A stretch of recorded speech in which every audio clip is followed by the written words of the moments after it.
Are they finally going to recast T'Challa?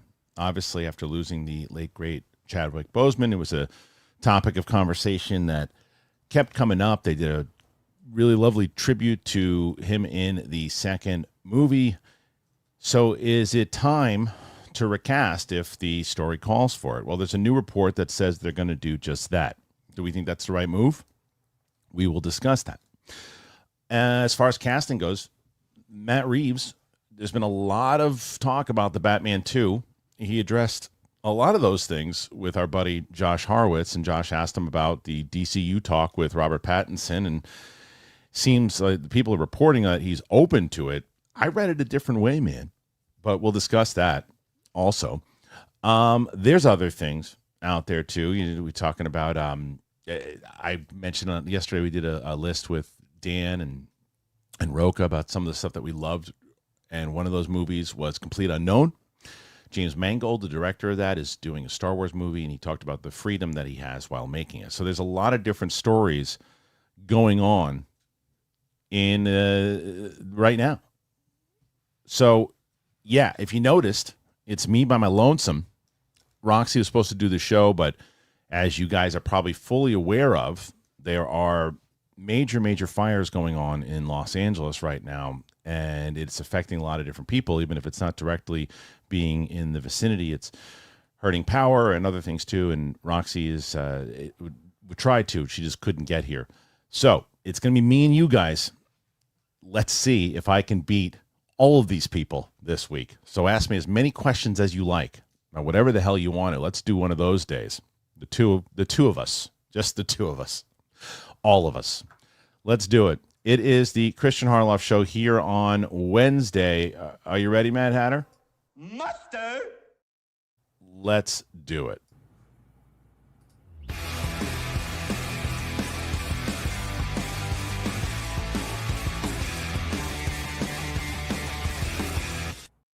Welcome back, ladies and gentlemen, to the Kristian Harloff Show. It's me. That's my name. That's why I call it the Kristian Harloff Show. We have a lot to talk about, as I mentioned in the intro there. I'm really, obviously bummed that Roxy couldn't make it, but I also want her to be safe. I want everybody to be safe. I'm reaching out to a lot of our friends who are affected by this. So make sure that you throw in some love to them on Twitter and wherever you are doing your social media and connecting to the crew. Make sure everybody is okay. So, all right, guys, listen, I was just going through right before I started here. I told you guys that I was out. Well, you guys know I was out for the 3 days, and I tried to maintain this channel as much as I could. And obviously Roca and Winston took over for those 3 days, and I was able to put up like, I think a video here or there. I was put up my top 10. I'm going to do an anticipated, but I got to get to my clips channel because that was a little bit. I got to the Sean Gunn clips, so that was okay. But my maintenance on my UAP channel, UFO channel, was tough. I didn't do it for 2 weeks, so I'm putting videos up there. That's happening now. So I'm trying to get everything back in order. So thank you for sticking with me, and thank you for everybody for the last 2 days really being part of the show and putting questions in there. I saw some people saying they signed up to some of the sponsors yesterday. So I cannot thank you enough for all the support that you continue to show us day in, day out. Thank you so much. And for those people who've been watching the MCU reactions, it's been a lot of fun watching Sam watch these for the very first time. And I almost showed her a trailer for the next movie that we're about to watch. And then we both said, no, we haven't been doing that. She's been going kind of flying blind, and we're going to continue that. We put up the reaction for Iron Man 3 yesterday. Thor Dark World will be up this Friday. And I think I might even get Winter Soldier up this Saturday. Or at least Sunday. So we're trying to tape more of them so we can get at least 2 a week for you guys, because people have really been enjoying that series. We've been enjoying making them, and Sam's just been such a great addition to the channel in general. So thank you to everybody who've been over there checking it out. Okay, we're going to go with this one first, guys. Marvel Studios is rumored, I tell you, to be recasting T'Challa for the Avengers movies and Black Panther 3. Okay, so let's get into this topic here. And Marvel Studios, this is from Comic Book Movie. and Marvel Studios rumored to be recasting. According to a new rumor, Marvel Studios is planning to recast T'Challa ahead of the upcoming Avengers movies and Black Panther 3. 5 years after the death of Chadwick Boseman, Marvel Studios may be planning to introduce a new take on T'Challa to the MCU. There was a lot of debate about how the studio may intend to proceed with a sequel to Black Panther following Boseman's tragic passing back in August of 2020, and the decision was ultimately made to forge ahead with Wakanda Forever and have another character take up the mantle. T'Challa's little sister always seemed like the most obvious choice, and Shuri ended up honoring her late brother and mother by suiting up as Wakanda's new protector. While the majority of fans felt that this was the most respectful way to proceed, some hoped to see a new actor in the role of T'Challa, and it seemed Kevin Feige and company now agree that enough time has passed. According to Jeff Schneider, Marvel is looking to recast its Black Panther hero T'Challa ahead of the 2 Avengers movies and Ryan Coogler's Black Panther 3. We assume this would be a multiverse variant of the character, but there's speculation that it might not be the T'Challa and instead an older version of his son. Interesting.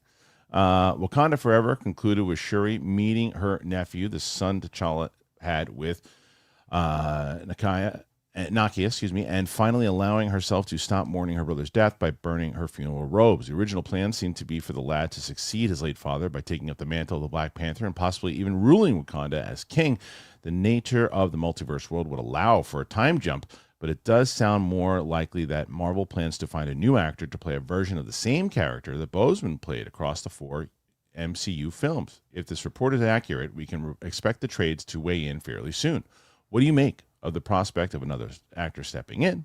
Yada, yada, yada.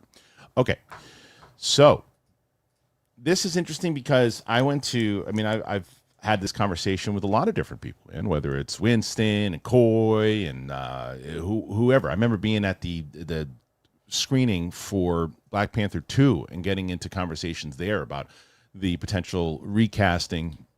And it's crazy that it has been 5 years already of the passing of Chadwick Boseman. And I do think that they respectfully handled Black Panther 2. I think that it would have been a lot for people to handle had they recast so soon when they did that movie. So I think that was the right call at the time. I do think that you can do a new Black Panther. Now, I did think that there was potential that they were going to use his son, and doing a time jump throughout the multiverse would make sense.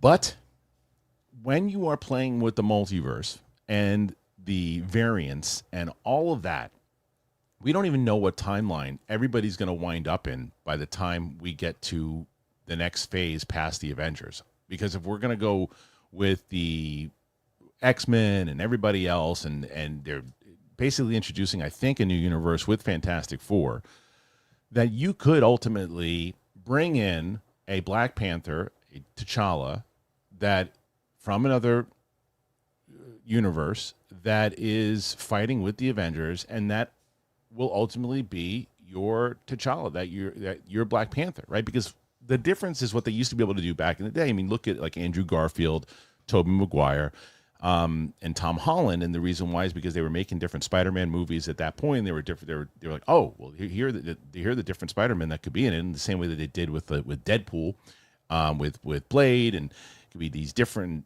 or just the Fox universe in general. But there's these different variants that from other films.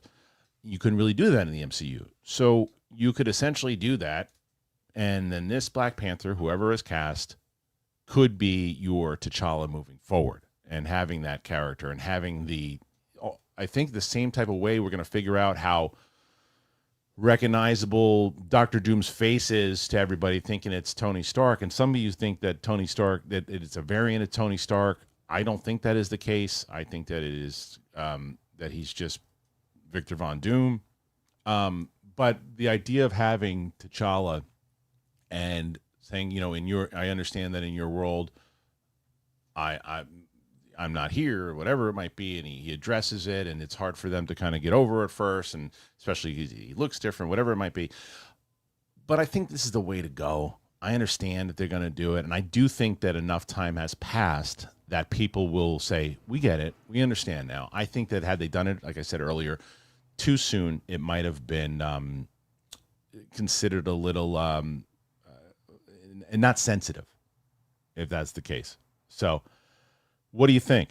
You think this is the right move? Do you think no, they should have just made it T'Challa's son? They already set that up in a way that they could have done it. They could have time jumped. Why are they doing this? Or do you feel like, yeah, this is the way to do this? So I'm very curious to hear what you guys think about this overall. So make sure that you share your thoughts with me because like I said, it's me and you guys today. It is me and you guys. So there's some other stories that we're going to discuss. And, I almost did last night, guys. And you got to thank my daughter for this one. Although we didn't watch it, so maybe you don't have to. I don't know what happened. I was checking the comments in the kitchen or something, and I was going over some stuff. I was doing some maintenance on my laptop, and my daughter saw one of the comments, and she said, there's someone asking me to watch Skeleton Crew or whatever it was. And she goes, I'll watch it with you.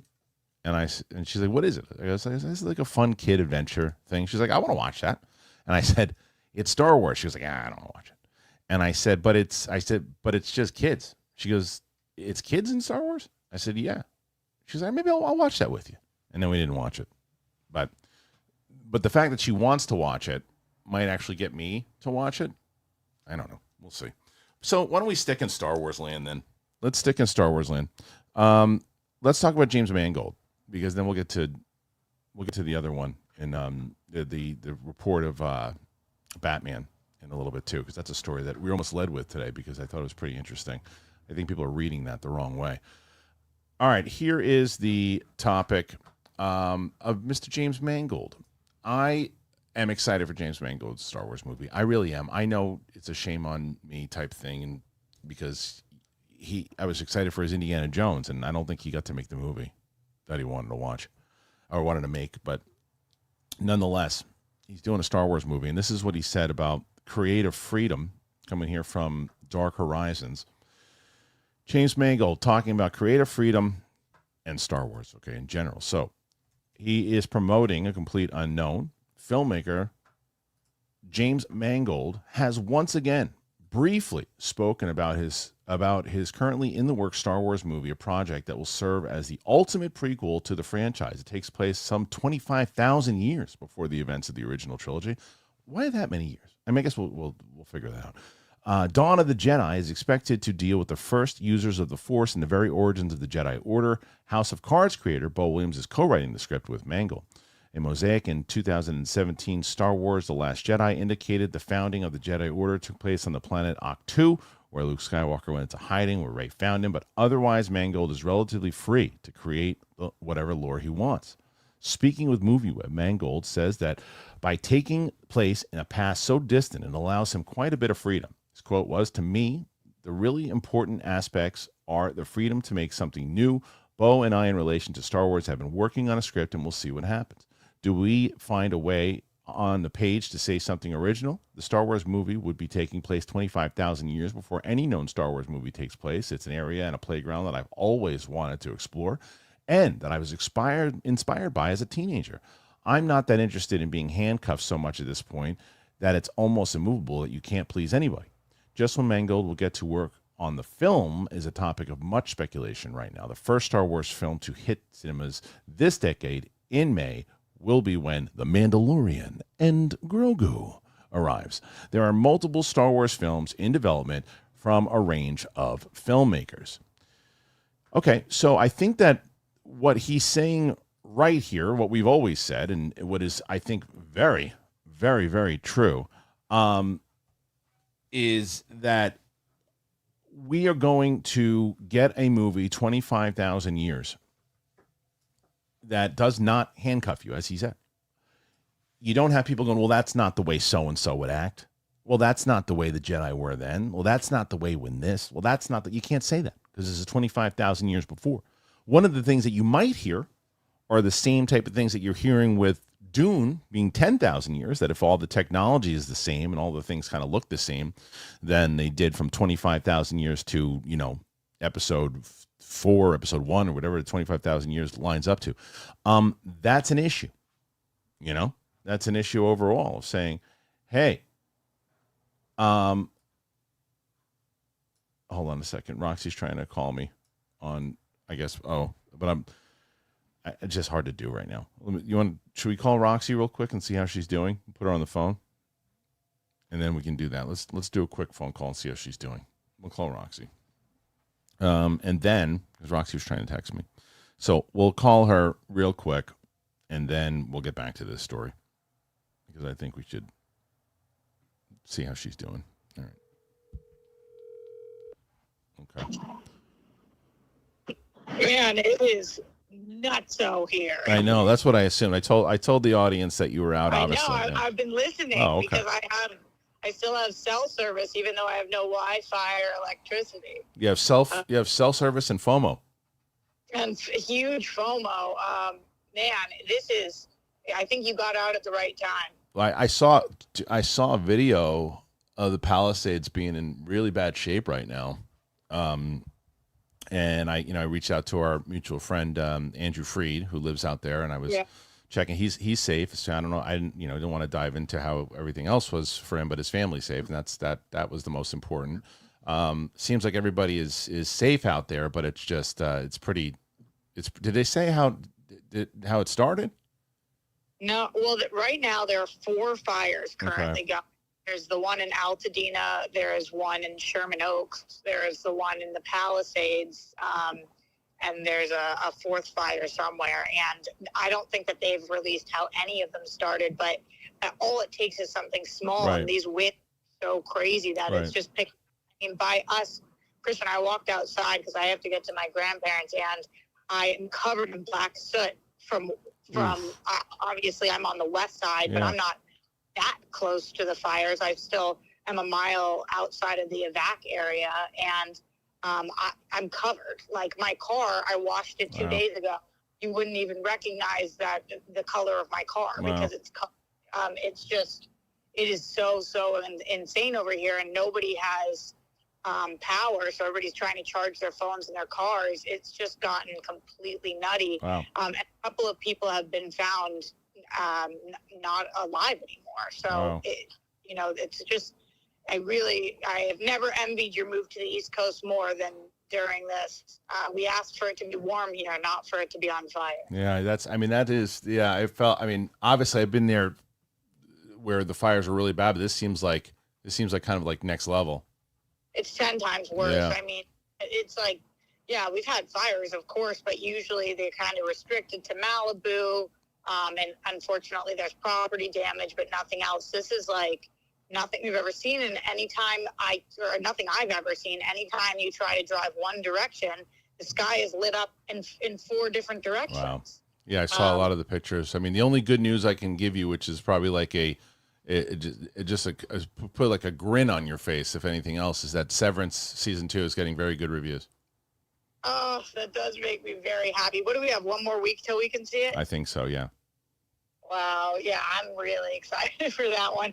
I also think that the Jerry Springer doc dropped last night, so that company, if I still remain to have cell service.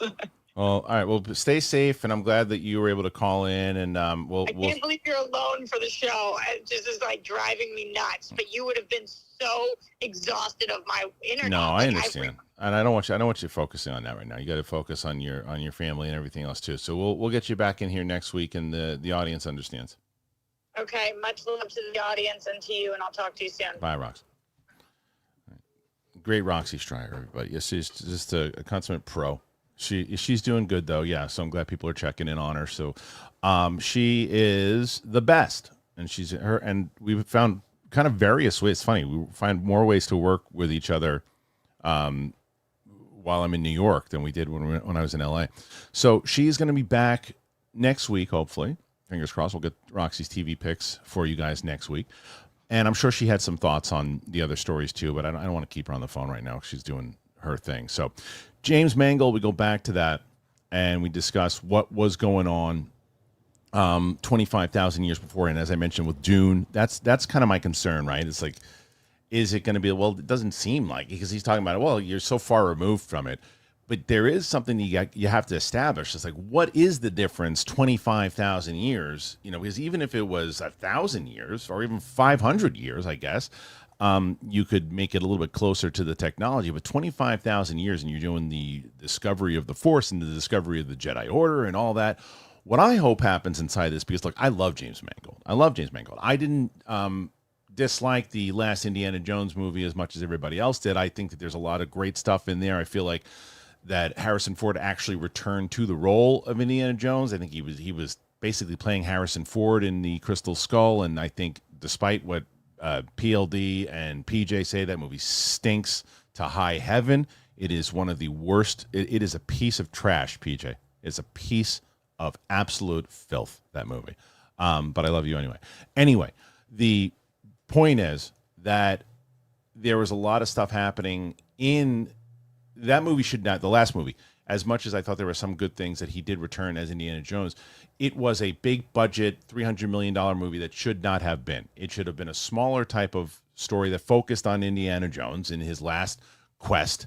I love the stuff that the dilemma he was going through with Marion and the thing that had happened with Mutt and all that. But I just think that it was just handled not well overall. And I don't know if that was studio notes, whatever it was. James Mangold followed it up with A Complete Unknown, which landed at like number 2 on my list of the top 10 of the year.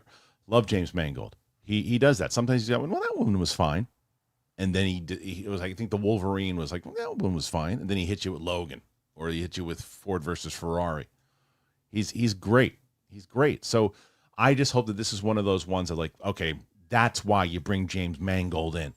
Like, I like it when he's got a little bit more kind of bare bones stuff to work with, because Logan, even though it's, probably cost a fair amount, it seemed kind of a little bit more bare bones. It seemed a little bit more of that type of, feel. It didn't feel like a big studio blockbuster movie. It felt small. It felt independent. That's what I want this one to feel like. And I know it's Star Wars. It's hard to do, but I really would love to see that. And I want to see how he establishes it, because what's so important about this particular film is that if it hits, and similar to what we were talking about with this Knights of the Old Republic. Now, what I hope, let's say the Knights of the Republic TV show is indeed, let's say that was true. And let's say that they actually go forward with that. You cannot go forward with that series without collaborating with James Mangold to say, okay, what are you setting up 25,000 years from? Because from what I remember, they could always change it. Let's say that the Knights of the Republic takes place, I think it's 5,000 years before episode 1 is what it was. So let's say it's 5,000 years. So that essentially would be then, whatever it is, 20,000 years later. So if you're establishing things from Mangold's world, what I would like to see them do is Mangold does 1 to 3 films. You set up films that are tied into that area, that's also tied into TV shows, that eventually leads to the formation of the Old Republic, and you start telling a linear story that way. You can get rid of all this other stuff, the stuff that wasn't working out. You don't need to tie back to the Skywalker saga and all that stuff anymore. We've done that. We've been there. We've had some fun there. Stay there in the Old Republic and start to build out and eventually lead back to where we are. We don't need all these things to the Mandalorian and Grogu anymore. We don't need the Rey stuff. We don't need all this other stuff anymore. Could you make good movies out of them? Of course you could. Of course you could. But play in this world. Establish this thing. You're so far, as James Mangold said, you're so far removed from anybody going, well, wait a minute. The only thing when it comes to Knights of the Republic is you're definitely going to have people, the video games, going, wait, hold on a second. That character was so much better when it was like this. I mean, that's inevitable. You're going to have that. But I just think you can establish so much. You can establish so much if you do it this particular way. So I don't know if they're going to do it. I don't know how they would do it. But I'm glad that Mangold is approaching it this way. But what do you guys think about the comments that were made? Whether you're watching live, whether you're throwing in a super chat there, whether you're watching it on the replay, give me your thoughts. Tell me what you think. I got to know. We are going to move into the next subject in just a moment. Been telling you guys all week about our 2 wonderful sponsors. I'm going to continue to tell about them right now. So let's get to it. And let's talk about it. I've talked to you guys before in the past about Robinhood. You guys know you've heard me discuss, well, I'm going to discuss with you once again. With Robinhood Gold, you can now enjoy the VIP treatment, receiving a 3% IRA match on retirement contributions. The privileges of the very privileged are no longer exclusive. With Robinhood Gold, your annual IRA contributions are boosted by 3%. Plus, you also get 4% APY on your cash-in non-retirement accounts. It's over 8 times the national savings average. The perks of the high net worth are now available for any net worth. The new gold standard is here with Robinhood Gold. Now, to receive your 3% boost on annual IRA contribution, sign up at Robinhood.com/gold. Investing involves risk. 3% match requires Robinhood Gold at $5 a month for 1 year. First match must keep funds in IRA for 5 years. You got to go to Robinhood.com/boost. Over 8 times the national average savings account interest rates claim is based on the data from the FDIC as of November 18th, 2024. Robinhood Financial LLC, member SIPC. Gold membership is offered by Robinhood Gold LLC. So thank you to Robinhood here for joining us on the show. Very happy to have them back. And I also want to tell you guys, we have a brand new sponsor that I'm so excited to discuss with you guys about, because I had gotten the product last week. And I was like, oh God, when can I talk to you guys about this? Well, the time is now. The time is now, and that is PROLON. If you guys aren't aware already, well, I'm going to make you aware now. PROLON is absolutely great. They have this January fasting challenge, which is pretty wonderful. If you're starting the year with a fast, it feels a little daunting. I know. You're not alone. There's an entire community of individuals wanting to make a meaningful difference in their health, just like you. And this is what makes group fasting so powerful, and why I am joining in on PROLON's January Fasting Challenge. It is a coach-led program to set you up for fasting success. I wanted to try to do something like this, and now I figured out a way to do it. PROLON's fasting mimicking diet is revolutionary. It's a plant-based nutrition program that nourishes the body while making cells believe they're fasting. Researched and developed for decades at USC's Longevity Institute and backed by leading U.S. medical centers, PROLON helps promote healthy blood sugar, enhanced skin appearance, fat loss, and improved energy and focus. It all starts with their 5-day program. Snacks, soups, beverages designed to keep your body in a fasting state. No guesswork or planning required, which is a relief after a busy holiday. Got to stay motivated during the challenge with guidance from top longevity and nutrition coaches, providing the tools you need to successfully complete your fast. I cannot tell you, when they told me about this, this is something I always wanted to try, and I'm so pumped to finally get this going. So if you're ready to make 2025 your healthiest year yet, order your PROLON 5-day kit at prolonlife.com/bigthing. Join in on their fasting challenge today. New groups start every Sunday in January. Plus, PROLON is offering the Big Thing listeners 15% off their 5-day nutrition program for your post-holiday glow-up when you go to prolonlife.com/bigthing. Once again, prolonlife.com/bigthing. John, you ever do the something like this before? Which one? John's on this show. How'd those two get in here? Thank you to both PROLON, obviously, and Robinhood. Really appreciate you guys being part of the show. And for those people yesterday, like I said, I had some people telling me that they signed up yesterday. I was like, that's amazing. Thank you so much. Because people get it. They know. I think that you guys know podcasting and shows in general, how it works. So, like, hey, I want to keep you guys going. Like this every day, I listen to you, and we want to help you out. I always say, get something for yourself. That helps. That helps you out too. I was going to do the Batman story next, but then I saw somebody in the comment section just say that they released the SAG Award nominations. So why don't we do that? The nominations are out. This is from the Hollywood Reporter. Cops are coming. SAG Awards nominations: Wicked, Shogun. They all lead with what? 5 noms each. Nom. Okay. So here is the story itself. The 2025 SAG Award nominations have been revealed. Wicked leads this year's film nominations with 5 nods, followed by Complete Unknown with 4 nods, and Emilia Perez and Enora with 3. All 4 films are nominated for the SAG Awards top prize of Best Cast, along with Conclave, which landed 2 nominations, as did The Last Showgirl. Wicked's other nominations are for Best Actress, Cynthia Erivo, Best Supporting Actress, Ariana Grande, Best Supporting Actor, Jonathan Bailey, and Stunt Ensemble. But no, Jeff Goldblum, yes. A complete unknown star Timothée Chalamet is up for Best Actor for his portrayal of Bob Dylan, him as Azim, with Edward Norton and Monica Barbaro landing Best Supporting Actor and Actress nominations for the roles as Peter Seeger and Joan Baez. In addition to the Best Cast, Emilia Perez is up for the Best Actress, Carla Sofia Gascon, and Supporting Actress, Zoe Saldana, coming on the heels of Saldana's Best Supporting Actress win at the Golden Globes. Meanwhile, Lenora scored individual nominations for star Mikey Madison and Supporting Actor Yura Borisov. Golden Globes winners Demi Moore and Adrian Brody landed Best Actress and Actor nods, with Golden Globe Best Supporting Actor Kieran Culkin also nominated for a SAG Award for his role in Real Pain. On the TV side, Shogun leads this year's SAG Award nominations with 5 nominations, followed by The Bear with 4 and The Diplomat with 3. Shogun and The Diplomat are for Best Ensemble in a Drama Series alongside Bridgerton, Day of the Jackal, and Slow Horses. The Bear is nominated for Best Comedy Series Ensemble alongside Abbott Elementary, Hacks, Only Murders in the Building, and Shrinking. And SAG Awards host Kristen Bell is nominated for the Best Actress in a Comedy Series for Nobody Wants This. The Guild the Guild late Tuesday night canceled Wednesday's live in-person announcement due to the wildfires, but it still shared a press release with this year's nominations on Wednesday morning.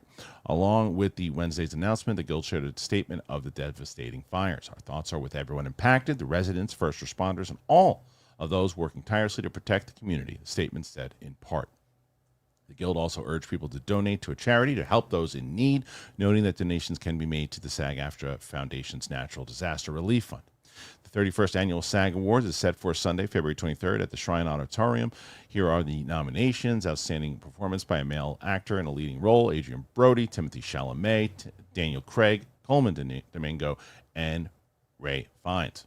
Outstanding Performance by a Female Actor in a Leading Role, Pamela Anderson, Cynthia Erivo, Carla Sofia Gascon, Mikey Madison, Demi Moore. Outstanding Performance by Male Actor, Jonathan Bailey, Yura Borisov, Kieran Culkin, Edward Norton, Jeremy Strong. Outstanding Performance by Female Actor in a Supporting Role, Monica Barbaro, Jamie Lee Curtis, Daniel Deadweiler, Ariana Grande, and Zoe Saldana. All right, there's more stuff, and there's more nominations. You can read all the nominations. Obviously, you want to go check that out.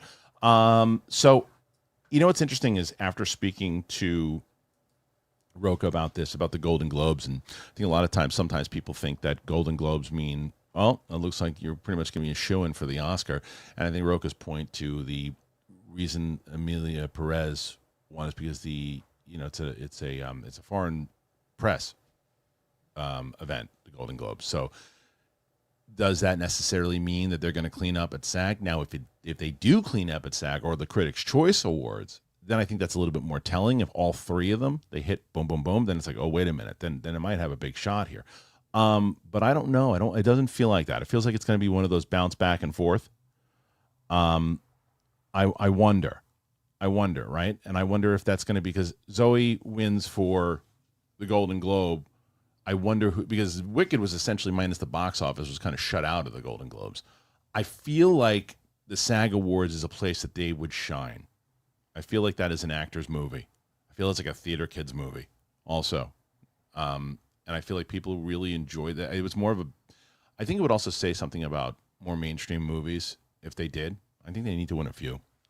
I think more mainstream movies need to start winning more. I'd like to see it go back to, if you're going to gear these awards towards if you want people to actually watch your award shows, let's get some of these films that people are actually seeing to be nominated also. I'm taking away from the quality of the other ones. And look, Emilia Perez, by the way, is reaching a very large audience. It's on Netflix. And people are probably, I would love to see the ratings on it, like to see how many people actually saw it, but it's getting out to a wide audience. It's just a different world. It's a different business. So anyway, what do you guys think about the nominations?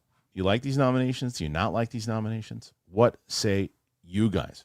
Yesterday, Roka, myself, and Dan, I think we hit what was it? I'm going to find out.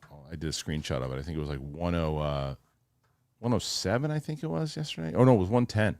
Right? Is that true? I'm going to double check. I'd like to beat them. I've never done that by myself, beat the whole crew one day. And all you guys got to do is ask me whatever the hell you want to ask me. So maybe we can do that today. Or maybe you can say, no, we're waiting for, because I know Steph's on tomorrow. So that's probably what's going to happen. Is Steph and Mike are on tomorrow. So that's where it's going to go nuts. Yesterday was 110. 110 it was yesterday. Anyway, I do want to know your thoughts on all that stuff, guys. So please let me know. I want to know if you care about the awards. Do you care about do you think that it's going to be Emilia Perez kind of doing the same thing they did at Golden Globes, or you think it's going to be more so of Wicked or other movies that it's going to be kind of split? That's where I feel like it's going. I think it's going to be split. Okay, I've been teasing this story, so it's time to get to this story, and that, of course, is the MAtt Reeves comments on the Batman. Speaking of the Golden Globes, our buddy Josh Horowitz, who I've known Josh now for quite a bit, but I've been working with him a little bit more over the course of the last 2 years, and he is one of my favorite people. He really is. He's a very good person. He's a hard worker, man. Very hard worker, and he's become a good friend. So I'm really glad to see that when he does this stuff, like that, it gets picked up the way that it should. Anyway, so this is from this Dark Horizons covering this, but increasingly there seems to be a push for MAtt Reeves of Batman films to be incorporated into James Gunn and Peter Safran's new DCU universe, despite both being considered quite separate for the moment. Plans were announced several years ago for a Batman feature titled The Brave and the Bold, a film that would be within the DCU and entirely separate from Reeves' films, which are their own universe, giving the filmmaker the freedom to do what he wants. But with The Brave seemingly delayed, there's been questions if Gunn would want Reeves' the Batman franchise to integrate with the DCU. In an interview with Josh Horowitz for the Golden Globes, Reeves was asked about the possibility, and it seems like he's open to the idea, if that makes sense. He said it really comes down to whether or not it makes sense. What the future brings, I really can't tell you. I have no idea right now. I don't know. We'll have to see where that goes. Gunn has previously said multiple times that Batman is an Elseworlds franchise, and outside of the current DCU continuity, there's also the issue of Robert Pattinson, who potentially has no interest in being part of a larger universe of heroes. Reeves was also asked about the villain in the film sequel and whether it could be surprising. He said, I hope so. I think so. And then he adds that every now and then he looks up the online rumors of villain speculation and whom people are guessing for the movie. There's a lot of things in there. Well, there's one thing that I don't necessarily agree with. I don't, and I said this to Dan and John, I think yesterday. I didn't read that he was open to it. The reports have been that he has been hesitant, is what the reports have been.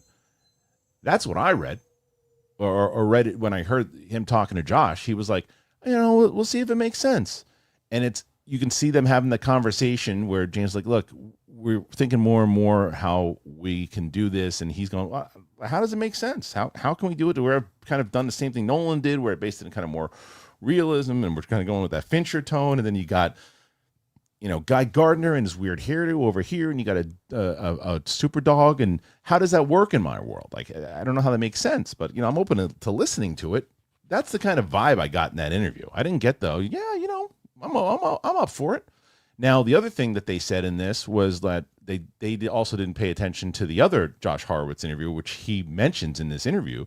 And he said, when I spoke to James Gunn about it, he was the one. That's how he kind of led into it. So he said James Gunn was open for it. He did say Elseworlds at first, but he hasn't been saying that as much anymore. He's like, I've considered everything, Josh, is what he said to Josh Horowitz last time. He said, I've considered everything when it comes to Reeves. I think what's happening is because of the delays and everything else, and instead of putting out two different Batmans, I think the conversations started with the higher-ups, inside of the executive branch at Warner Brothers, and then the conversations then started with James Gunn. And I bet you James Gunn's been kind of swayed a little bit more on that side to try to make it work, especially after the success of The Penguin. And I don't think Reeves wants any part of it. I don't think Reeves wants to do a Brave and the Bold thing, and that's where it would have to make sense, as he said. How does that play into the third movie? Is he going to be forced to, turn that third movie into a DCU movie? If that is the case, then you can understand his hesitation of going, I don't really want to do that. That's not really what I signed up for. The Pattinson part of it, from what the reports are, is that he wants to join. Again, rumors. But for him, yeah, he gets to play the character more. He gets to do it more, be part of the DCU and be part of James Gunn's thing. I think the Pattinson part, I think he would want to do it. I don't think he's one of these actor's like, I'm not doing more movies than I'm required of. I don't feel like he's going to do that. I feel like he'd want to be part of it, and I think he'd want to work with James Gunn. I think it's Reeves, and I don't think it's one of these things where it's like, come on, Reeves, get your shit together and make it work. I think Reeves has, if he's got concerns, I think they're probably pretty damn valid, and I think that there's a lot more to. I mean, he said they're shooting it like this year, I think he said, right? So the fact that we're still not getting it until God knows when, I think there's a lot more to this story. I really do. I think there's so much more to this story overall about why he is not, why the movies are getting delayed, why Andy Muschietti has no idea. And Andy Muschietti at one point said, that's coming out. It's been delayed. It's been pushed back. So I don't know what I'm doing right now. And then James Gunn's like, no, it hasn't been pushed back. So they're not even communicating that well, or if they are, they're not saying the same thing. Because I do think that they really want to incorporate this, because usually what James Gunn does is he shoots down shit quick, real quick.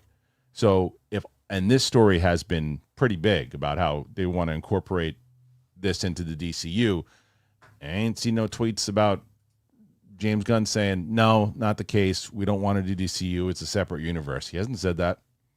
And this interview, what I will say is that what I did read from it was I'm actually surprised that so many outlets, Dark Horizons, everybody else said, like, seems like Reeves open to it. It seems like the exact opposite to me. It seems like, yeah, we're having the way that I read it, and I could be making this up, but the way that I read it is kind of like, yeah, listen, they're talking to me about it. I'm not thrilled about the idea. I'm listening, but I don't know if it makes sense right now. They're going to really have to convince me, because I don't see it happening in my world. They want it to happen. They're trying to figure out ways for it to happen, but I don't know. That's the way I read that. Now, I could be way off, but I didn't read it as like, yeah, if it makes sense, I can make it work. That's the way that these articles are making it seem like, and he did not say that. At least I didn't read that at all. What do you guys think? How did you read these comments? Did you think that this is something that, Reeves is actually going to be up for? Or do you think that I'm way off? I guess that's the first part of it. Do you think that he's actually up for it and I'm way off? Or do you think that I'm more on target, where like he doesn't want to do this? And a lot of people, including myself, I'm still curious of how they're going to make it work, because the Superman trailer tone looks significantly different than the Penguin tone. How do you make those worlds collide? Could you? Sure. But how do you make them collide? How do you make the Peacemaker world collide with the Batman world? You can make it, collide with the DCU world. So there's a lot, man. There is a lot of stuff, and this story is continuous. It's developing, as they say. I mentioned to Roxy, Severance was a show that she kept pushing me to see. She kept saying, you got to watch this show. You got to watch this show. And I told her, I said, I tried. And there's just a dude walking in the hallway, and I bailed.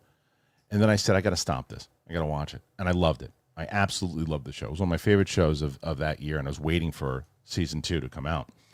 Well, it looks like it's coming out, and not only is it coming out, it's getting great reviews. Stunning is what they say here in Dark Horizons. Apple TV is set to premiere the second season of the acclaimed sci-fi psychological thriller Severance in a little over a week. And today the reviews have gone up. The first season. Cut it out. Cut it out, I say. Stop this. The first season received 14 nominations at the 74th Primetime Emmy Awards, including Outstanding Drama Series and Acting nominations from many of its stars. Thus, the new season had high hopes. Where am I? Hey, there I am. The first season had high hopes. Now it's 40 reviews in thus far. The second season has pulled in a perfect 100% and a stunning 9 out of 10 average rating on Rotten Tomatoes. The score stands at a stellar 85 out of 100 on Metacritic for 20 reviews. In both cases, it scored higher than the first season by several points. Here's a sample of the reviews. Whatever the destination Severance is aiming for, the journey dramatizes the arbitrary rules and the compartmentalized nature of modern work better than anything else on air. It's from Allison Herman. From Kristen Baldwin in season 2, Severance forces both its characters and its viewers to confront our ugly tendency to assess another's worth based primarily on how that person needs and desires align with our own. It's hard not to love a show this beautiful and human, one that dives into both existential dilemmas and wackadoo dance breaks depending on its mood. Liz Shannon Miller, former Schmodown competitor. It makes for a season that's frequently darker, less frequently amusing, and not necessarily more satisfying, but one that hits, if anything, even more chillingly close to home. Anybody else here that we know? I don't know. Maybe is there one more? No, it doesn't matter. They all love it, which is great. I'm excited for this show. I actually really liked Severance a lot. So the fact that season 2 is you're getting me excited.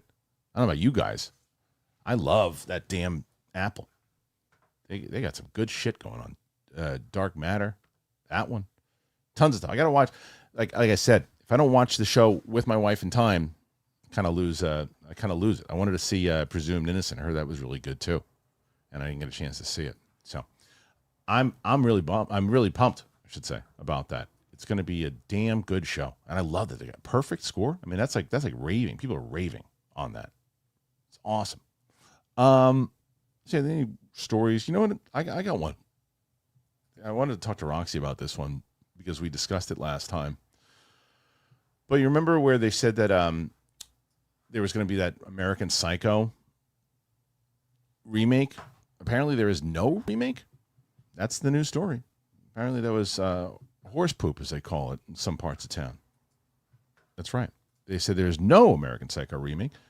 In recent months, have come trade reports that Challengers and queer film director Luca has been circling to direct a new adaptation of author Bret Easton Ellis's infamous American Psycho.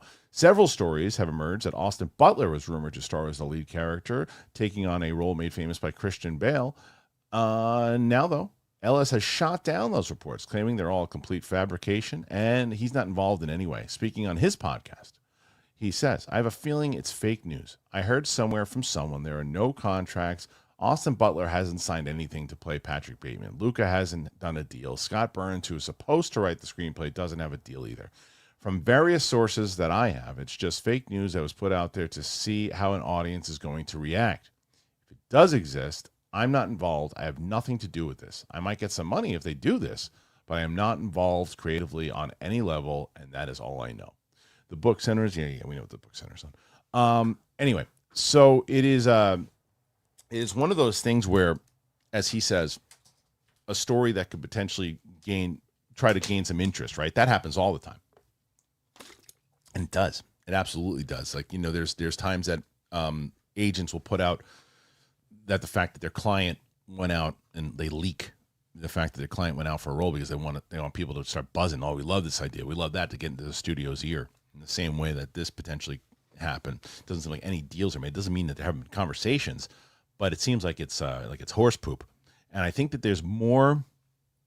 The reason I wanted to talk about this story in general was just because like this kind of shit happens all the time, where you see stuff that is reported, and you got to take a lot of this stuff with a grain of salt, because it doesn't mean that these conversations aren't happening. It just means that there's no deal in place at the moment. So until it's like finalized, the studio announces it, they start filming, or there's going to be a trailer, you just take it as it comes.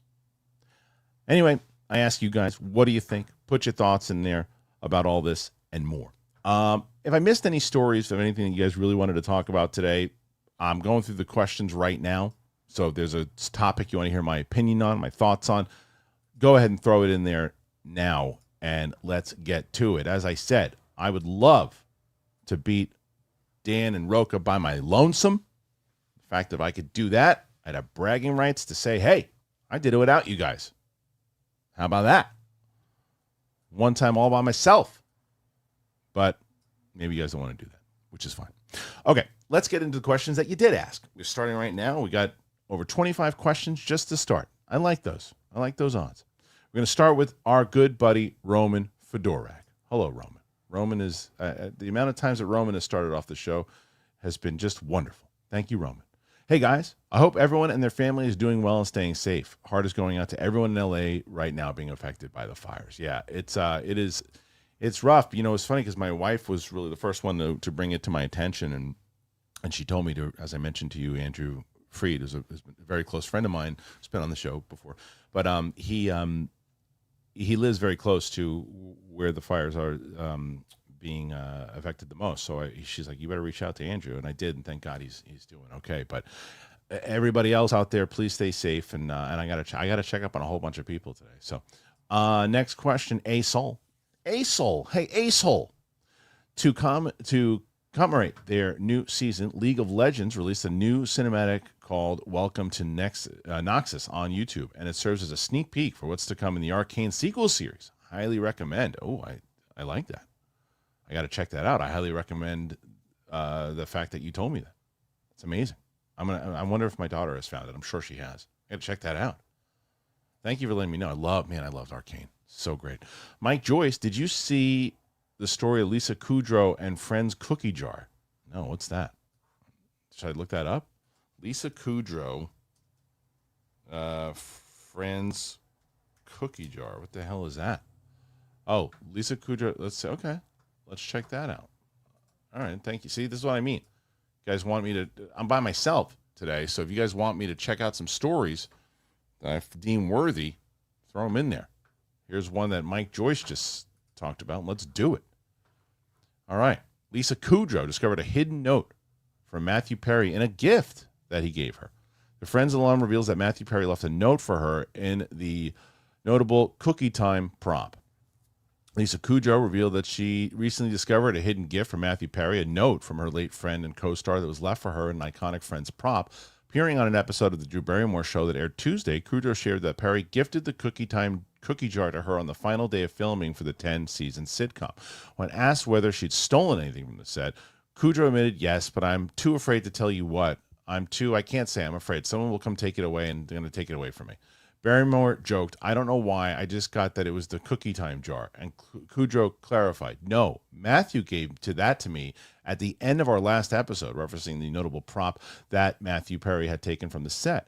She said, I recently found the note that he had for me. I hadn't opened it up and looked inside, but yeah, he did. He had a note in there, and I forgot about it. Though the No Good Deed star did not reveal the contents of the note, the discovery brought back fond memories of her time with Perry.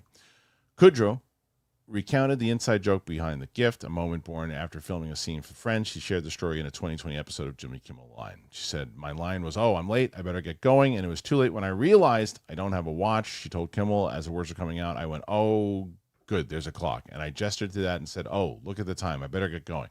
Perry approached her afterwards and said, did you point to the cookie jar and say, look at the time? And she said the playful moment encapsulates the humor and camaraderie that defend their time on the show, something that Kudrow will always remember following Perry's death on October 28th, 2023. Yeah, that's a heartwarming story. It's nice that she was able to find a note and have a little bit of a kind of smile and probably a nice cry when she found that. So thank you, Mike. Thanks for sharing that story. That was nice. So I didn't know that. That just happened on the Drew Barrymore show. Simon Section, Part 1. All I'm saying is if they do recast T'Challa and he happens to be a variant from different multiverse, can we please have some steaks, french fries, some mint sauce, and vanilla Coke float?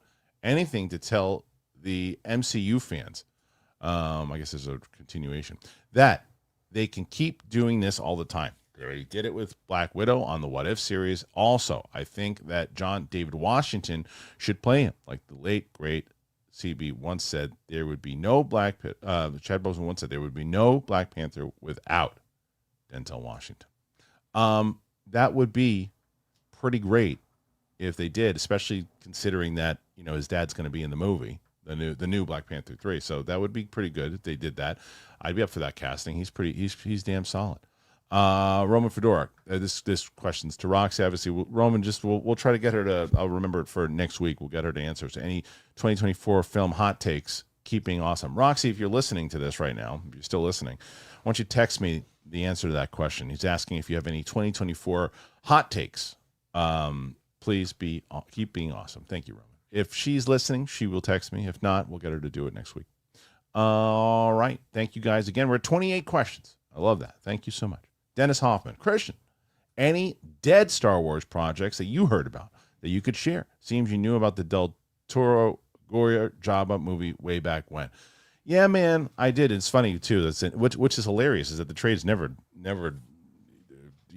post my stuff. Because I knew about that one a long damn time ago. I told you about the Lost Stars thing. That they said, hey, nope, Not gonna happen. The James Mangold thing was the Benioff and Weiss thing. That's why it's like that they were the first ones to come up with. That's why when they say like it's an original take by Mangold, that's why Horowitz actually asked Benioff and Weiss, and they didn't really have much of an answer to it, except like just awkward faces. But like that was their movie, was they were going to do the start of the Force and the start of the Jedi and all that stuff. And then I guess they had that project there. It's their project. It's Star Wars.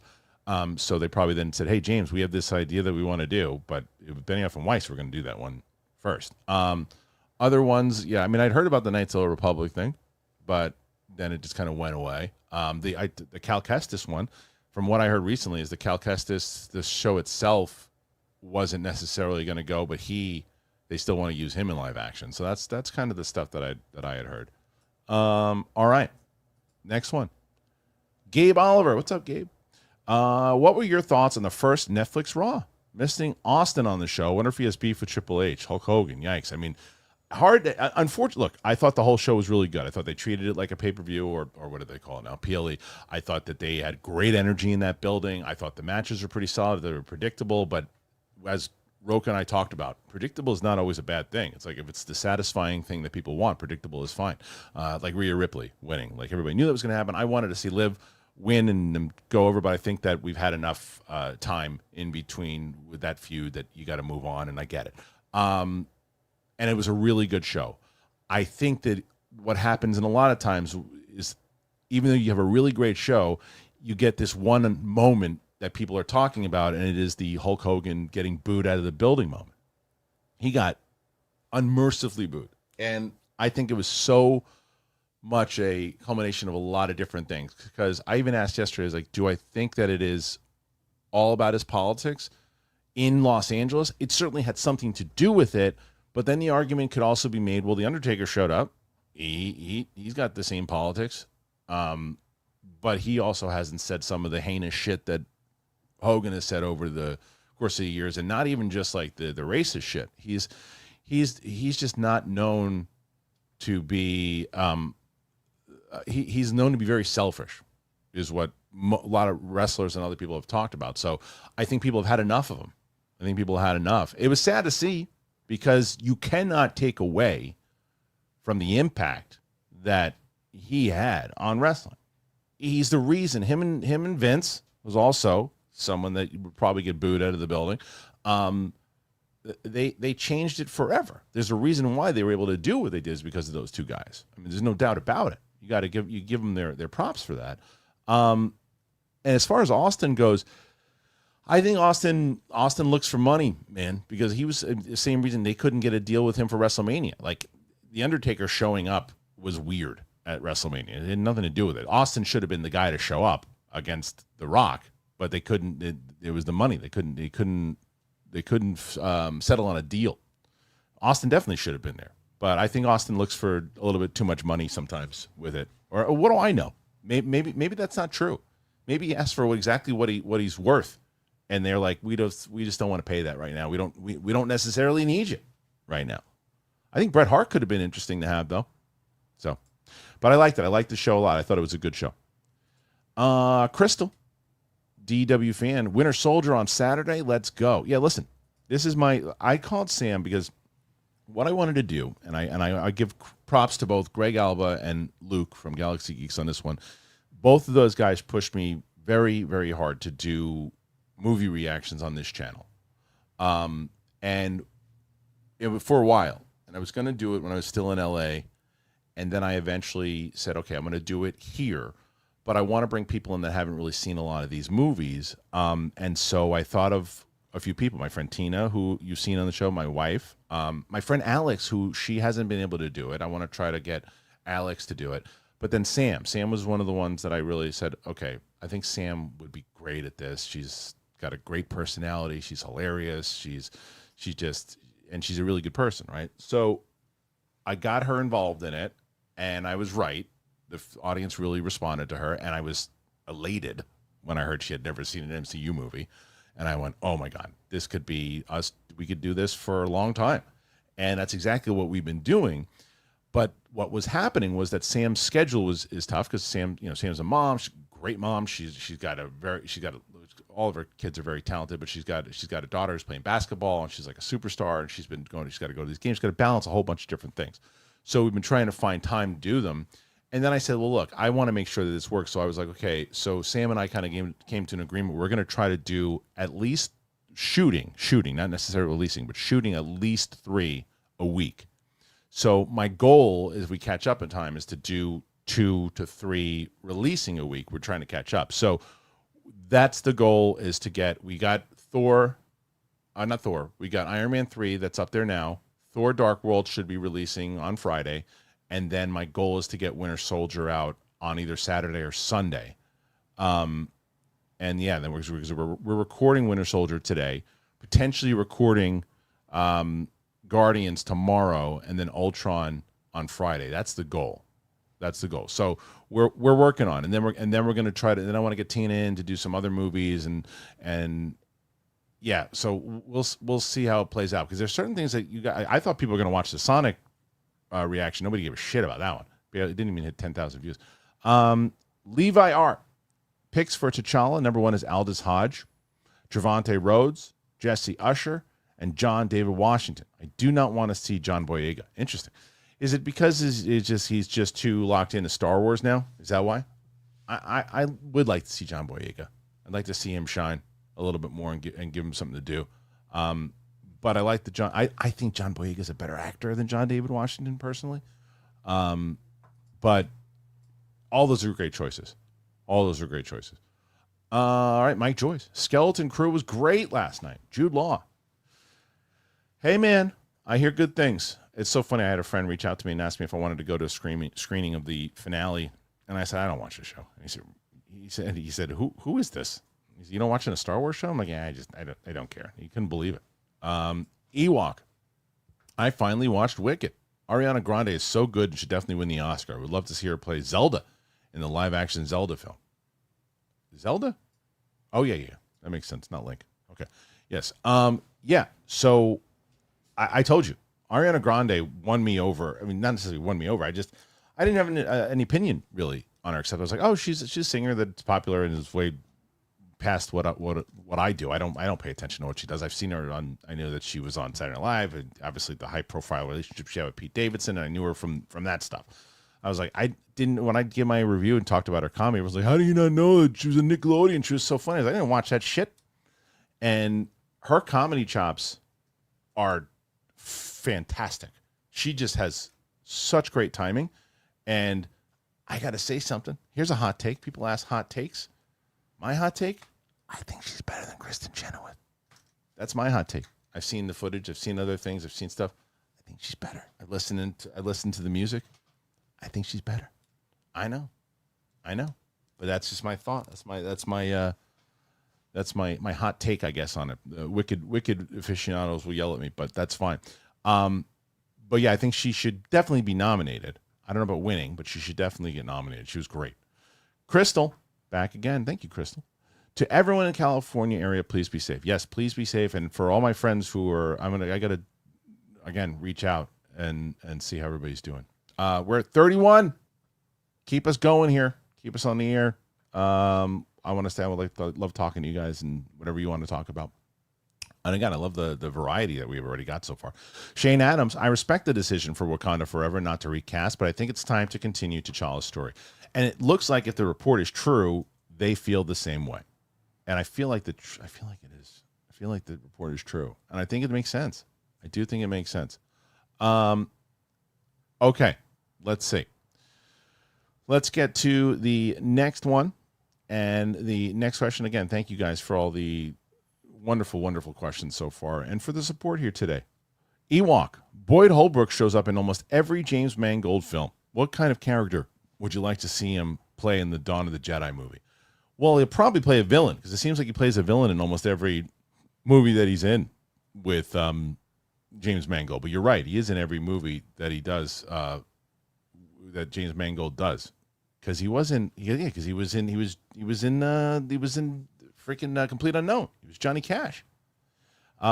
He definitely shows up in all that, and I think that he will wind up playing a villain. Probably one of the Jedi, the original Jedi who turns to the dark side or something along those lines. That's also what I like, by the way, is you're going to have so many, you would assume, you have so many people turning to the dark side because there wasn't the rule of two. And that was the whole point, is that they just started, there was two different factions of it. But I would like to see him play just a straight up good guy. Maybe one of the main good guys. That would be great. AJ Bristol, I think going with the Son is the best choice because it makes more sense, and you can also tell T'Challa and Storm's stories. Yeah, I mean, it seems like that could also work, right? Especially if you do that time jump. I think either way, T'Challa's son trying to essentially do what T'Challa did and live in his father, or follow his father's footsteps and kind of get out of his father's shadow, if you will. I think that you could do that. But if this report is to be true, they're not going that route. Jason Ashcroft, I cannot express how much I do not want Pattinson in the DCU. I'm also pumped for Mangold's Star Wars movie. Yeah, I also understand that when it comes to, now I don't know if it's a thing against Pattinson. I like Pattinson a lot. Now, do you not want Pattinson in the DCU because the world itself is so set up in the way that Reeves has put it together that it doesn't necessarily make sense? Or do you just not like Pattinson? I'm curious. But as far as Mangold's Star Wars movie, me too. I'm a Mangold guy, man. Like I said, I'm not going to judge somebody, even though I didn't love the Indiana Jones movie. I thought there was some stuff in there, and I do think he was kind of, he'll never tell you that, but I think he was kind of pushed a little bit by Lucasfilm to do a version that they wanted to do, and I could be making that up completely, but that's what I'm like going to tell myself. But then you see something like Complete Unknown, you go, or Ford versus Ferrari, and Copland, so many different things. The guy's a genius. I love James Mangold, loving his approach to this. Every day we get more members that are coming in here, and every day it's because Nerds Engaged is putting people into the membership. We're releasing some full-on reactions without the footage on them, and that is something that the members get. I just sent the 2 live stream exclusives that the members get, so all the members will get that. You get the Capes and Cows comic book, so members have a lot of benefits. So you just got 5 gifted ones from the great Nerds Engaged. Thank you so much. Crystal, following it back up, and stay safe, Roxy. Yes, Roxy will be okay. She's going to give us updates for sure. Nick Vaughn, thoughts on the rumor of the new He-Man movie taking place on Earth again, and if it is true, why do studios hate Eternia so much? So, Nick, I've talked about this. I've discussed it. I hate it. I think it is the stupidest decision, and I'm so disappointed in Travis Knight if this is true. Again, it is a rumor, as you mentioned. I hate it. It does show that they do not understand what made it special. It should be Star Wars meets Lord of the Rings, and not Adam discovering that he's Neo on a different planet and that he's actually He-Man. His mother was, and I said this wrong last week, and I was corrected rightfully so. He-Man's mother is from Earth, not him. He-Man's mother is from Earth. And you want to do that? You want to have his mom? You want to do a story with that and get the origin story of how that came to be? Then let's go. But I hate it. I hate it. We're going to do the same thing we did for Master of the Universe. If that is the case, then I am thoroughly disappointed. Again, a rumor, but they don't understand it at all. You can do so much with Eternia. It's a horrible idea, and and another bad He-Man film will sink it. It'll sink it completely. Really stupid. Okay. And Jared Guffey asked about AG1. Yes, it works. Use it every day. It's the best. Good gut health, all that stuff. And they're not even sponsors yet, but you should get them. Use that code. Nerds Engaged. What's up, bud? Chicken or the egg situation. Is the director getting a great performance based on what they want, or the actor's ability to take said direction? Well, I think it's a kind of little bit of both, right? Because if you have a great director saying, being able to express themselves in a way with the right words, that the actor hears it and goes, oh, because you can also say, it's a matter.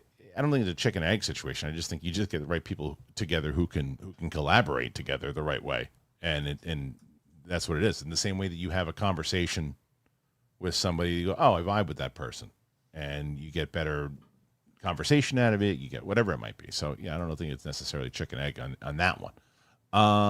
Okay, next one. A very, very kind and generous donation here by Tatranin 9101. What is your favorite era of Bob Dylan's discography? Mine's his mid-60s rock phase. That's where I was going with after going electric. Highway 61 revisited. Yes, you're stealing my answers while you're writing them in there. I was watching this documentary last night that I had never seen from '67 that was following around Bob in the beginning. He's just got like the postcards or the cards, and he's going through his music, and I was watching that for a little bit last night. But yeah, I think it is around that same time, and I do like the stuff that he was doing. I do like the stuff that when he started, and it's like the evolution of his music. But I would say the late '60s for sure is the era that I think is the best Bob in my opinion. But great question. Love that question, and yeah, Highway 61 revisit. Stop that. I don't care about that. Highway 61 revisited is pretty damn good. Yeah, and Bob is just next level genius, man. Next level genius. 35 questions thus far as we are approaching. I think we're approaching the end. What was Andy Muschietti? Andy Muschietti has comments. Let's see. Andy Muschietti has new comments. You got to send it to me because Muschietti comments today. He's got Andy Muschietti. Let's see. He says there is good progress. Is that what he said? In the development of the Brave and the Bold. As for my involvement in the project, there are good intentions for now. They want to make the film with me, and I want to do it too. I'm looking forward to working on the film. So again, as I said, developing story. Nobody really knows what's happening. Nobody knows. I don't know. Do you know? Nobody knows. Bobby Jackson. Hey, Kristian, I sent you a link to the He-Man story yesterday in the comments. Did you have a chance to check it out? So what are your thoughts? I didn't see it in the comments, Bobby. That's not to say that you didn't send it. It's to say that I didn't see it. So if you did it from yesterday's live show, I can do that right now and see if it shows up. Sometimes those things go to spam when you put it in the we put a link in there. So hopefully that's not what happened. But let's see. I'll do the comments real quick, and I'll from yesterday's show, and I'll do I'll do ones that are held. Nope. Okay. So no spam on that show. So let's see if I can find it from you, Bobby. And if I can, then I will read it. If I can't find it, then I won't read it. How about that? That makes sense, right? Okay, I don't see anything thus far as I'm scrolling down, but I'm curious of what that. No, I didn't see it in there, Bobby. Yesterday's show, so I missed it. I can't see it here right now. But what is it? What are the thoughts? Give me your cliff notes of it, so I know. And the sympathy of all things, putting in $1. Thank you, sympathy. Really appreciate that. And he follows it up. Please bring back rewatch this year. Well, that's what this is. That's what the reactions are. The reactions for me are rewatches. For the MCU, like I've seen them all, so you're getting the rewatches. That's what they are. Except you get them with footage this time around. So they are back. They're just back with actual, because we couldn't do them the way that we did do them beforehand, because that didn't make any sense. Like we did the rewatches with me, Winston, and Coy, and then we came in and we talked about them. But then, the problem is that you guys didn't want to watch all of them, which is understandable. It's like I remember when something was coming out with Toy Story. For some reason it was Lightyear, I think. So we watched all the Toy Story movies, and we did a rewatch on it. Nobody cared about it. So we do rewatch through the reactions now. That's how we do rewatch. Mirror Domains. Any hopes for Mortal Kombat 2 this year? Look, I got to see the part 1. I know that they did the remake to part 1, so I got to check that out. But let me see part 1, and I'll tell you if I have any hopes for part 2. Mirzum, Serenity Moon. Is Steph safe from the fires? I have not spoken to Steph, Mike, or anybody else yet. Brett, anybody yet? So I got to do I'm doing a full text to the whole crew. Probably when I get off here to see everybody is. Chef Mike in Florida. What's up, Chef Mike? Would you be pissed if we get a white Black Panther? Would I be pissed? I don't think it would make any sense. I think it'd be pretty stupid if you do a white Black Panther. I mean, yeah, and I think people rightfully so would be pissed off. The whole it's kind of goes against exactly what Black Panther's supposed to be. So yeah, I pissed. I don't know if it's the right word, but what the hell are you doing? Is probably my best reaction there. Levi, I kind of hoping for the Knights of Republic series if done right. Just finished the Revan novel. His and Bastille Shan's ending was heartbreaking. Adaptation of that would be epic. I Fingers crossed for Lost Stars too. Yeah, I am. Also, what I think that one of the things that they should do, what I hope that they do, is inside of a writer's room, they get a writer's room going in Star Wars and bring in some of your authors from your novels. You don't have to have them write screenplays. Not all authors can write screenplays, but a lot of those authors know Star Wars really well. Claudia Gray, as you mentioned, Drew Karpyshyn, Alexander Freed. There are so many different, Christy Golden. There are so many authors that know Star Wars better than most of the people they have writing these movies. But they don't do that. And I think they have this kind of elitist kind of point of view on it, which I think is stupid. Anyway, next one. It's me, Steve-O. Your Oscar nom prediction. Male, female. Also, fly. Stop that, Steve-O. So Oscar nom predictions for male. Winners, probably Adrian Brody for male, female. I'm hoping it's Demi Moore. That's my goal. My goal is for her to win. My hope is for her to win. I'm rooting for Demi to win on that one. Armada. Would you still have Arthur the King in your top 10? It wasn't in my top 10. And I'm so mad. Again, between that and Apes, until you mentioned it, forgot it came out this year. I love that movie. It's a cute movie, man. I probably would have been in my honorable mentions for sure. Really enjoyed that movie a lot. I would have put that up there higher. Damn it.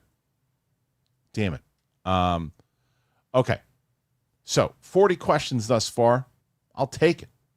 Thank you, guys. Is the third. Ian Knoll. Insecure. The First Purge. Could be an interesting choice to play Black Panther. Thoughts? I mean, look, I don't know Ian Knoll. I'm going to check, though. Let's see. Where is... Hold on a second. Yeah, Ian Knoll. Oh. I don't know. I'm not familiar with his work. Am I? No, I'm not familiar with his work. So, look, for me, whoever you get it, the casting is hired for a reason. Casting directors, you find the right person. So, Jason Ashcroft, to follow up my previous super chat, I love Pattinson's Batman. I want it to remain separate. There you go. Matt Reeves shouldn't be meddled with. Okay. Hard for me to argue with you there because I felt the same. And I kind of still feel the same, that I don't know how it's going to work. But if they want to do it this way, and they feel like they have a take that can make it work this way, then there you go. Then give it a shot. But I can't tell you that I'm looking at you going, what are you talking about? Come on, it could work. I understand it. I understand the argument behind it. I really do. Simon Section. I wouldn't be surprised if Kristian ends up interviewing Mangold in the future regarding the 25,000 storyline before the original. I mean, I would love to. I would love to talk to James Mangold. Are you kidding me? Will we see blasters, hyperspace, jumps to droids exist? Preach. I would love to talk to James Mangold. Now, when it comes to that particular movie, probably going to be waiting a little bit. Because we don't even know when it's happening. The only movie, as they said in that article, that we know that's happening is The Mandalorian and Grogu. That's the only one that we know that's coming out. Other than that, there's been no. We'll probably get an announcement this year about something. At least you think. Go, pal. Just some support. Thank you, sir. You have to follow up from Go, pal. With the time jumps in Dune and in this Mangold film, it doesn't bother me that the tech, etc., is based on the same, because when you're already so advanced, there's not much room to improve. Yeah, but it's 10,000 years, 25,000 years. It's different if you're looking at 300, 500. It's like there's a lot of way. I mean, 25,000 years from whatever it is. If you look at, that's not necessarily true, right? Because this is going to be significantly different in 25,000 years. You can advance, like no matter what this thing does. Like, you look at, you say, oh, what else could they advance on this? Tons that you could advance and improve, and depending on what they found. And so I ignore it more than other people do, but I understand the argument. And then Gopal also says, what else are you going to do once you have travel, suspenders? I mean, I get it. I understand that where you put yourself, you kind of handcuff yourself you kind of handcuff yourself if you're the writers of it, because what else are you going to do? But as far as actual science and all that stuff, who knows what else you could discover with this? I mean, scientists are smarter than you and I. Eric Kirby, Mr. Harloff, who is more of a rage monster when they get upset? Roka or Campia? I remember Campia breaking his headphones when his audio messed up. That's hard to say because of different situations, and people get older, when and more mature when things happen. I speaking from experience myself, so I don't know. I'm not going to give either one of them title, but they're both passionate dudes, so they both can get upset at certain things. Crystal DW fan, been loving Sam's reactions to the MCU. When Lord of the Rings reaction, I got to ease her into it. But I think that right now what we're going to do, my goal with Sam is MCU first, and within that, because she's not going to watch these shows, so this won't spoil it. I know that she has seen the first, and she doesn't remember it though, but she definitely remembers the third Tobey Spider-Man movie. But she doesn't remember the first, and she's never seen the second. And the third one she remembers because her son would play it over and over and over again when he was a kid. She's never seen either one of the Andrew Garfield movies. So I think that after Endgame, I'm going to watch those first with her, then watch No Way Home. The rest of the MCU leading up to now, I don't know if I'm going to watch any of the shows yet. Maybe Loki, and maybe WandaVision because of the Doctor Strange thing. I don't know yet. So there's a lot of shit to watch leading up to it. And then once we finish the MCU, whenever the hell that is, we probably will do X-Men movies. So I don't know when we're going to get to Lord of the Rings, if we do at all. So let's see. Oh, no. Shit. Speaking of Sam, she had to cancel tonight. Farts. Okay. So I guess we're not. So Winter Soldier might not come out this weekend, guys. So that's probably. Well, we'll see. But you jinxed me there, Crystal. No, I'm just kidding. All right, Bobby Jackson. Do a search for Movie Web He-Man 4 days ago. Author Anthony Lund. While I don't like the Earth approach, I can understand it from a budget standpoint. No, I don't care budget standpoint or not. PU. No thanks. I'll look at it, Bobby, but I hate it. Yeah, I hate it. I'll look at it, Bobby, but I think it's stupid. Really stupid. Anyway, Levi R. Do you think Marvel does the same thing they did with Robert Downey Jr. and bring back Michael B. Jordan as Black Panther? Nah. Find somebody new. Give somebody an opportunity. Give somebody new an opportunity. Michael B. Jordan doesn't need it. Give somebody new an opportunity. I hope they don't do that. I would actually hope that I really hope they don't. Mike Joyce, you seem to watch movies in intervals when you're at home. Do you think that it affects your enjoyment of movies if you watch them in one sitting? No, because I've learned how to do it. I never do that, obviously, for screenings. You can't do that for screenings, but that's why I see majority of movies screenings. It's just too hard for me to watch stuff at home. I have to watch them because the thing is, normally what will happen, like one of two things. One, if I'm watching it with my wife, well, let's finish this tomorrow because we got. I mean, like today, by the way, we've got to wake up in order for our house to be moving at the right pace and getting everybody off to school and doing everything and being. We got to wake up just around like 6:50 to 7 a.m. is usually when we're pushing it. We both woke up at 7:30 this morning, looked at the clock and said, ugh. And it just and then it just pushed everything back, and so staying up a little later at night is pushing it. So. Does it hurt the enjoyment? No, because like I said, I found a way to do it, and like so. No, that's just how I watch movies now. I just come to it. Simon Section. George Lucas told us in Attack of Clones that ships of a certain size need added help to go into hyperspace. So yeah, I blame Mr. Lucas. I have an itch I can't scratch. Oh well, hopefully you can scratch that itch. Scratch your ace. But yeah, I mean, look, there are ways to. I mean, he did it himself too. I think Star Wars right now is in a spot where you can kind of ignore some stuff. People are going to forgive you for it. You just make up your own rules if you have to, because there's a lot of different things that people have set up in other movies that are just stupid. Anyway, I think there's only like one left, guys. I think there's one left for now, unless you guys want to keep it going, which is totally fine if you don't.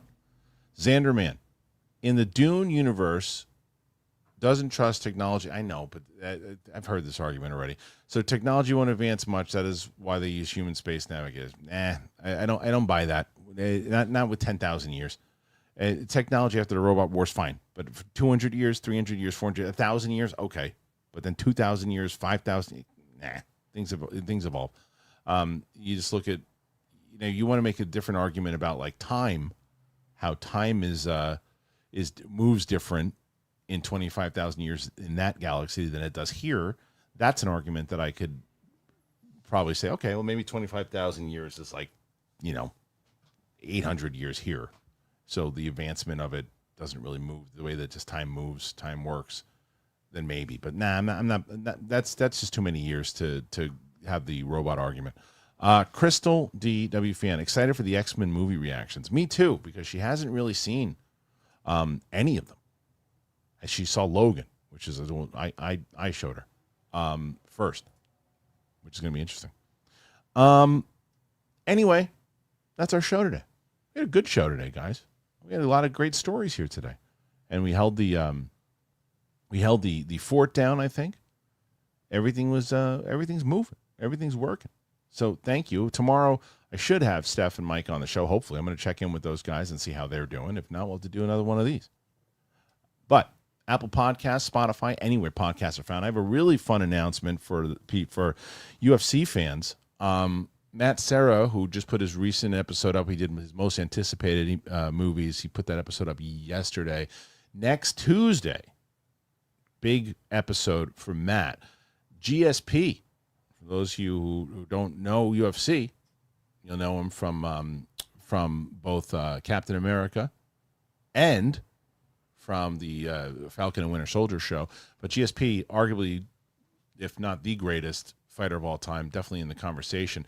Him and Matt Serra are going to have a conversation on the Matt Serra podcast. We're actually recording it today, so we'll have that on for you guys next week. So if you haven't subscribed to Matt's channel, please do so.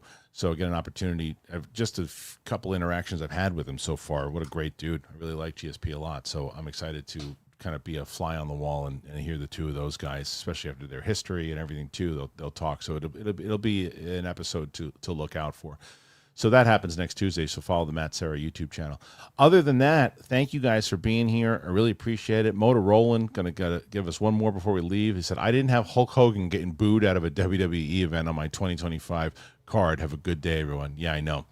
I mean, when he showed up and the music hit, what's funny is that it was like a half and half reaction at first, and then they just got louder and louder to the point where it was like deafening. It was brutal. Really brutal. So, yeah. Sad to see, but, kind of understood also. And then we got one more, Kingsport Cal. Any special Black History Month shows? Probably, yes, I think so, Cal. I think they will probably do some stuff for sure. And I think that I'm going to talk to Winston in February about some more things that we could potentially do. But yes, the answer is definitely. Before we go, Tat Ronan, 9101, Matt Serra is an absolute mensch. He's the best. He's the best. And the other day was sucked because I shot this thing. I got this brand new microphone that I've been using for my home studio, and we shot this kind of promotion thing for it on Monday. And the camera crew came in and they rearranged some stuff in here as they had to do just for lighting, and a couple things got kind of messed up, and one of the cameras got messed up, but it was a wire. And so Ray Longo, who is Matt Serra's trainer, was his trainer, and is Marab's trainer now, and he's legendary. He's great. He's like Mickey, and another great dude. And he was in here for one of the episodes, but he was in here for this episode. We were going to shoot something, and I couldn't get the freaking cameras to work. I couldn't get them to work. I was 2.5 hours, and eventually we had to call it. But the both guys just cracking jokes, and they're just really good guys. And so Matt's a great guy, and so's Ray. So Bobby Jackson, 1 out of 2. He-Man synopsis from Daniel Rickman. 10-year-old Prince Adam crashed to Earth in a spaceship and was separated from his magical power sword. The only link to his home on Eternia. I hate that so far. After tracking it down almost 2 decades later, Prince Adam is whisked back across space to defend his home planet against the evil forces of Skeletor. But to defeat a powerful villain... Hold on. He's got another one coming in here. Let me comment on what I've read here so far. Wait, here's part 3. Bobby finishing it off here. Prince Adam will first need to uncover the mysteries of his past and become He-Man, the most powerful man in the universe. To quote Matt Serra, "Boo! Boo! Awful synopsis. Awful synopsis. That is horrible." So is he Adam or Star-Lord? Boo! That is horrendous. That is horrendous. Boo! He's a prince that lives in freaking Eternia, and he's supposed to be this high-privileged turd of a kid. At least that's what most people think. He's running around saving Eternia. Boo! Oh, that sucks. That sucks. Oh, please change that script. Please change that script. Horrible. Boo! Oh, Bobby, you just ruined my day. Just kidding. It was very nice of you to ruin my day, but through chat, so I can't really be mad at you. Oh no. Oh no. Yeah, I know that Travis Knight is telling me there's a whole reason I was excited for it, but that story's hold on. There another part of that synopsis is coming up right now. Here it is. Anyway, thanks for that. Appreciate it. And we'll see what happens with that one. Stephanie, worse for He-Man, Adam on Earth or Leto Skeletor? No, I think Leto would be good as Skeletor. I think Leto could be good. So, yes, He-Man on Earth is worse. Tattertron 9101, Santa Claus is lawyered up the wazoo. You love that one. And I really should have re-uploaded that one. The Brett and I Are Christmas bit. It's one of my favorite bits we've ever done on this channel. But thank you for bringing that up. I really do love it. Dennis Hoffman, Snyder suggested a big rising star was offered Black Panther role but declined, not wanting to jeopardize their career momentum. Maybe Aaron Pierre. Maybe Aaron Pierre, but maybe that's probably that's a good guess. That's a good guess. Anyway, yeah.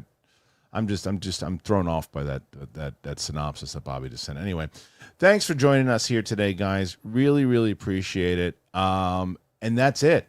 So we'll be back here tomorrow. I just got to find out who's going to be on the show. Hopefully everybody is safe and can do it. And that's it. Oh, see, every time I think you guys want to let me go. Jim 1, you have to visit Quebec one day, home of me and GSP. Yeah, I'd love to. Absolutely would love to. Yeah, I want to. Never been. You guys are the best. Thank you. And now we will see you tomorrow. Mustard.